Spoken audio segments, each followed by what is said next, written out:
Hello friends, welcome back to the channel. तो आज इस वीडियो में let me give you all the quick review of SSC CHSL 2019 की जो typing हुई है आज 3 नवंबर को। उसकी मैं आपको क्विक रिव्यू दे देता हूँ। कितना कितना परसेंट अटेंडेंस रहा है, कीबोर्ड कैसे थे, कीस्ट्रोक कितने हैं और कंटेंट कैसे था। देखिए, सबसे पहले तो हम देख लेते हैं नंबर ऑफ कीस्ट्रोक कितने थे। देखिए, हुआ क्या है कि 3 शिफ्ट में एग्जाम हुआ है, 1, 2 एंड 3 शिफ्ट जो हमारे आज 3 नवंबर को हुई है। इसमें हुआ क्या है, पहली दोनों शिफ्ट में तो की स्ट्रोक पूरे पूरे आए हैं 1750, और जो थर्ड शिफ्ट है उसमें 1750 प्लस की स्ट्रोक्स थे। मतलब हो क्या रहा था कि 1750 की स्ट्रोक करने के बाद जो स्पेस बार था, स्पेस बार ऑटोमेटिकली रुक जा रहा था। तो एग्जाम में आप उसके आगे नहीं लिख सकते, अगर आप लिखोगे तो वो एरर में काउंट होगा। तो 1750 की स्ट्रोक के बाद आपका स्पेस बार जो है वो काम नहीं करेगा, तो आप 1750 की स्ट्रोक पे छोड़ सकते हो। जो आपका 35 वर्ड पर मिनट की जो रिक्वायरमेंट है वो आपकी कंप्लीट कर देगा।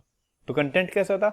कंटेंट आपके पास बहुत सिंपल था, इसमें ज़्यादा कोई हार्ड कंटेंट नहीं आया था।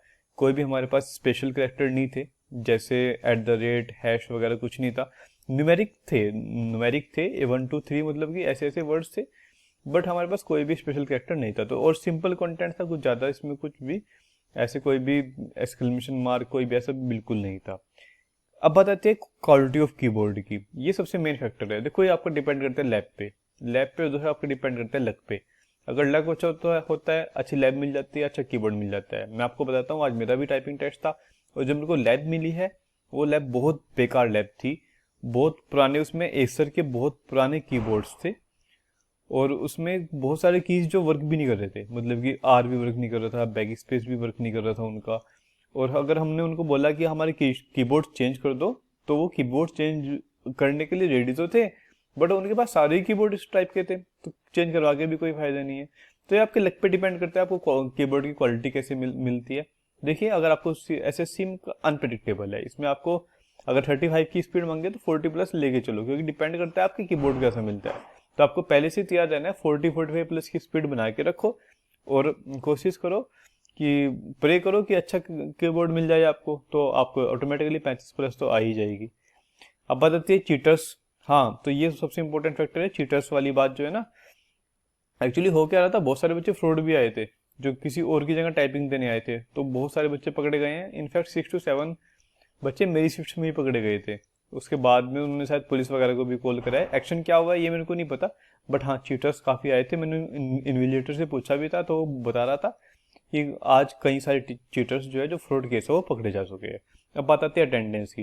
देखिए, मैं अपनी शिफ्ट के बारे में बता देता हूँ। मेरी शिफ्ट में लगभग 40% के अबाउट स्टूडेंट्स प्रेजेंट थे, तो अटेंडेंस काफ़ी कम है। रीजन नहीं पता, रीजन क्या है। बेसिकली मैंने आरटीआई लगा दी है, आरटीआई लगा दी है तो कुछ दिन बाद एक प्रॉपर अटेंडेंस हमारे पास आ जाएगी। अभी तो रफ आइडिया दे सकते हैं। मैं बताता हूँ कि हमारी शिफ्ट में काफ़ी, हमारे जो लैब थी उसमें काफ़ी कम अटेंडेंस थी, अबाउट 40% अटेंडेंस थी। और इन्विजिलेटर बता रहे थे कि आज पूरे दिन इतनी ही अटेंडेंस रही है, लगभग लगभग। तो हो सकता है, देखो, टाइपिंग स्किप करी हो। अभी हमारा रिजल्ट भी आया था सीजीएल का और सीएचएसएल का भी आया था, तो उसकी वजह से टाइपिंग स्किप कर दिया कुछ बच्चों ने। तो ये भी पॉसिबिलिटी है। ठीक है, तो ये टाइपिंग का रिव्यू था। अभी आगे इसके एग्जाम की हम कट ऑफ भी डिस्कस करेंगे, तो आप चैनल के साथ बने रहिए। चैनल को लाइक, शेयर और सब्सक्राइब कीजिए। Thank you.